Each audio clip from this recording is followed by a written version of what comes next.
पटियाल अब आपको एक अनोखा परीक्षण दिखाएगा।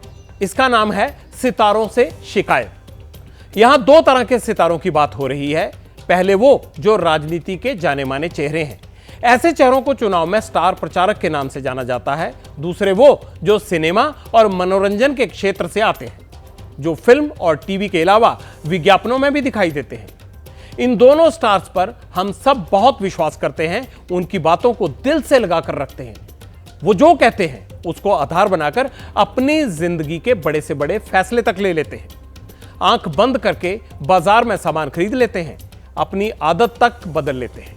लेकिन आज पटियाल आपको बताएगा कि कैसे ये दोनों हमें धोखा देते हैं। हम इन्हें हीरो मानते हैं, लेकिन ये बदले में हमें जीरो बना रहे हैं। कैसे बना रहे हैं, इस पर जरा गौर कीजिए। सबसे पहले पर्दे के सुपरस्टार्स की बात कर लेते हैं। इनका इस्तेमाल विज्ञापनों में किया जाता है। ये हमें बताते हैं कि बाजार में क्या अच्छा है और क्या नहीं। लेकिन इनके बारे में एक चौंकाने वाला खुलासा हुआ है। देश में विज्ञापनों की निगरानी करने वाली संस्था का नाम है advertisement standard council of India. Council का दावा है कि 101 विज्ञापन और ब्रांड प्रमोशंस में 104 सुपरस्टार्स और सेलिब्रिटीज ने कानून तोड़े हैं, दर्शकों को धोखा दिया है, भ्रम फैलाया है। ASCI की भ्रामक विज्ञापन वाली लिस्ट में जिन स्टार्स के नाम लिखे हुए हैं, उनमें से 91% को विज्ञापन के बदले में क्या बदलाव के आदेश भी दिए गए हैं। हर साल advertisement standard council of India देश में दिखाए जाने वाले भ्रामक विज्ञापनों की एक लिस्ट तैयार करती है। इसके साथ ही उन सितारों की भी लिस्ट बनती है जो देश में गलत प्रचार करते हैं, गलत चीज को सही बताकर बेचने के लिए और लोगों को खरीदने के लिए मजबूर करते हैं। विश्वास के स्कैम पर ASCI की सेक्रेटरी मनीषा कपूर को सुनिए, काफी चीजें साफ हो जाएंगी। जो ये रिपोर्ट है, ये एस्की जो काम करता है पूरे साल, और जो विज्ञापन हमें लगता है कि ऑब्जेक्शनेबल है, मतलब या तो भ्रामक हैं या किसी और तरीके की इसमें आपत्ति हो, तो वो हम एनालाइज करते हैं, उनकी इन्वेस्टिगेशन करते हैं, और ये रिपोर्ट जो है एक हमारी एनुअल रिपोर्ट निकलती है। रही स्टार्स की बात, तो बोथ क्रिकेट और बॉलीवुड के जो नामी बड़े स्टार्स हैं, काफ़ी कुछ इन विज्ञापनों में वो फीचर होते हैं। तो कई सालों से हम इन्हें रिक्वेस्ट भी कर रहे हैं कि आप अगर ऐसे कोई भी ऐड में आप पार्टिसिपेट कीजिए, तो उस ऐड की ड्यू डिलिजेंस जो आपको करनी होती है वो आप कीजिए, कि जो आप एड्स में क्लेम्स बोल रहे हैं क्या वो वाकई सच्ची हैं, और उनके पीछे कोई साइंटिफिक एविडेंस आप उसको एग्जामिन करें। खुद आपको उस एरिया की समझ नहीं है तो किसी एक्सपर्ट की सलाह लेके आप ज़रूर ये निश्चय करें कि जो आप क्लेम्स आप उस ऐड में हैं वो ठीक हैं या नहीं, वो कहीं जो आपके दर्शक हैं, जो आपके फैंस हैं, उनको गुमराह तो नहीं कर रही। Advertisement standard council of India की रिपोर्ट में सेलिब्रिटीज के विज्ञापनों को लेकर 5 बड़ी बातें सामने रखी गई हैं। विज्ञापन में स्टार्स दुष्प्रचार करते हैं, प्रोडक्ट के बारे में झूठे दावे करते हैं, लोकप्रिय स्टार्स गलत जानकारी देते हैं, कई बार अधूरा सच ही बताते हैं, और सबसे महत्वपूर्ण बात यह है कि नियमों की अनदेखी भी करते हैं। ये मोटा मोटी बातें सामने रखी गई हैं। Advertisement standard council of India के विज्ञापन को दुनिया में झूठ का इंडेक्स तैयार करने के लिए बड़ा महत्वपूर्ण माना जाता है। इसमें उन्होंने ये भी बताया है कि किस तरह से उत्पाद में कितनी मात्रा में झूठ का प्रचार किया जाता है। हेल्थ केयर में 19%, ऑनलाइन बेटिंग में 17%, पर्सनल केयर में 13%, एजुकेशन में 12%, फूड एंड ड्रिंक्स में 10%, रियलिटी सेक्टर में 7%, गेमिंग के 6%, लाइफस्टाइल के 5%, एडोटेक में 2% और बेबी केयर के 1% विज्ञापनों में प्रोडक्ट या सर्विस को लेकर सुपरस्टार्स ने झूठ बोला या फिर गलत जानकारी दी गई। आपके मन में सवाल होगा कि जब सितारों का फरेब विज्ञापन का झूठ अपने रंगे हाथों पकड़ लिया, तो फिर उनका क्या होता होगा?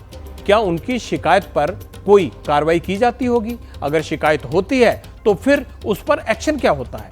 होता भी है या नहीं होता? क्योंकि पटियाल ने तो आज तक सुना नहीं कि झूठे विज्ञापन की वजह से किसी सुपरस्टार को सजा मिली हो। इसमें हम पहले तो ट्राई करते हैं कि वॉलंटरी कंप्लायंस हमें मिल जाए, कि हम एडवर्टाइजर को लिखते हैं और बोलते हैं कि आप अपना ये ऐड या मॉडिफाई कर लीजिए या उसे निकाल लीजिए। तो अगर तो वो मान जाते हैं तो अच्छी बात है। और अगर वो नहीं मानते तो फिर हम जो सेक्टर रेगुलेटर होता है उसके पास उनके पास ये हम कंप्लेंट्स भेजते हैं, फॉरवर्ड करते हैं। तो डिपेंडिंग ऑन क्या चीज़ के एड्स हैं, अगर कोई फूड का एड है जैसे तो फिर जो फूड रेगुलेटर हो, जो ये डीएमआर वायलेशंस होती हैं ड्रग्स और मैजिक रेमेडीज, तो फिर वो मिनिस्ट्री ऑफ आयुष के पास, कई कंप्लेंट्स हम मिनिस्ट्री ऑफ इंफॉर्मेशन ब्रॉडकास्टिंग के पास भेजते हैं, कई हम भेजते हैं कंज्यूमर अफेयर्स के पास। तो ये अलग अलग मिनिस्ट्रीज को हम एड्स भेजते हैं और फिर वो अपने हिसाब से जो उनकी कार्यवाही है वो करते हैं। उसमें हमेशा हमें नहीं पता चलता कि वो क्या कार्यवाही करते हैं। पटियाला अब राजनीति में झूठे दावे और भ्रम फैलाने वाले स्टार प्रचारकों का परीक्षण करेगा। जैसा कि आप सब जानते हैं, चुनाव में प्रचार के लिए हर राजनीतिक दल स्टार प्रचारकों की एक लिस्ट बनाता है। लिस्ट चुनाव आयोग को दी जाती है। इन पर होने वाला खर्च पार्टी के खाते से जाता है। ऐसे महत्वपूर्ण नेता वोटरों के बीच दुष्प्रचार करते हैं। यह दावा पटियाल नहीं कर रहा, देश का चुनाव आयोग कर रहा है। जब तक मोदी जिंदा है, मैं दलितों का आरक्षण, आदिवासियों का आरक्षण, ओबीसी का आरक्षण, मुसलमानों को धर्म के आधार पर नहीं देने दूंगा, नहीं देने दूंगा, नहीं देने दूंगा। ये आजकल फैशन चला हुआ है। मोदी जी के लोग कह रहे हैं कि भैया हम इसको बदल देंगे, ये इसको हम चेंज कर देंगे, इसको फेंक देंगे, इसको फाड़ देंगे। ये आप लोग ये सपना मत देखिए, आपकी बस की नहीं है, इसको कोई छू नहीं सकता। Rahul Gandhi has been crossing the limits on almost every issue during this election.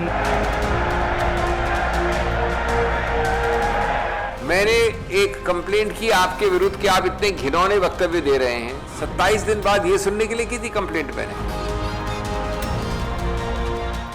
अरे तुमने कहा राम को याद करा।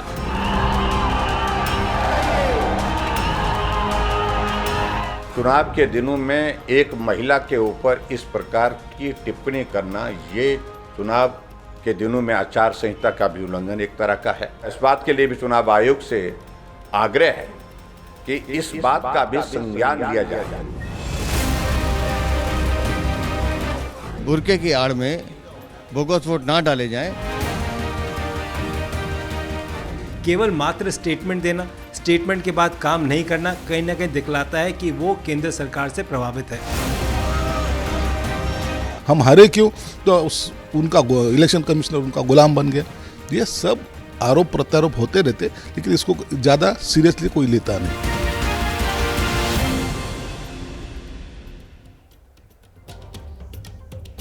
देश की दो सबसे बड़ी पॉलिटिकल पार्टियां बीजेपी और कांग्रेस बयानबाजी की घुड़दौड़ में सबसे आगे चल रही हैं, जिस पर चुनाव आयोग ने बीजेपी के राष्ट्रीय अध्यक्ष जेपी नड्डा और कांग्रेस के राष्ट्रीय अध्यक्ष मल्लिकार्जुन खड़गे को मॉडल कोड ऑफ कंडक्ट की याद दिलाई है। चुनाव आयोग ने दोनों नेताओं से कहा है कि उनके स्टार प्रचारकों की भाषा ध्यान में रखी जाए, उनको कहें कि वो उसकी मर्यादा को बनाए रखें। चुनाव आयोग ने बीजेपी और कांग्रेस से यह भी कहा है कि वो अपने स्टार प्रचारकों को नोटिस जारी करें। चुनाव आयोग ने बीजेपी को निर्देश दिया है कि वो अपने स्टार प्रचारकों के धर्म और सांप्रदायिक बयानों पर रोक लगाएं। हिदायत कांग्रेस को भी मिली है कि उनके स्टार कैंपेनर्स संविधान में बदलाव वाले बेबुनियादी बयान देना बंद करें।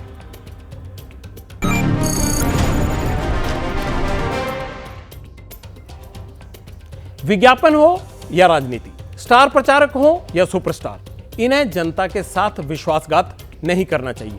नेता सत्ता के लिए और अभिनेता पैसे के लिए जनता के बीच दुष्प्रचार ना करें, क्योंकि जिनका विश्वास अर्श पर पहुंच सकता है, उनका अविश्वास फर्श पर भी गिरा सकता है।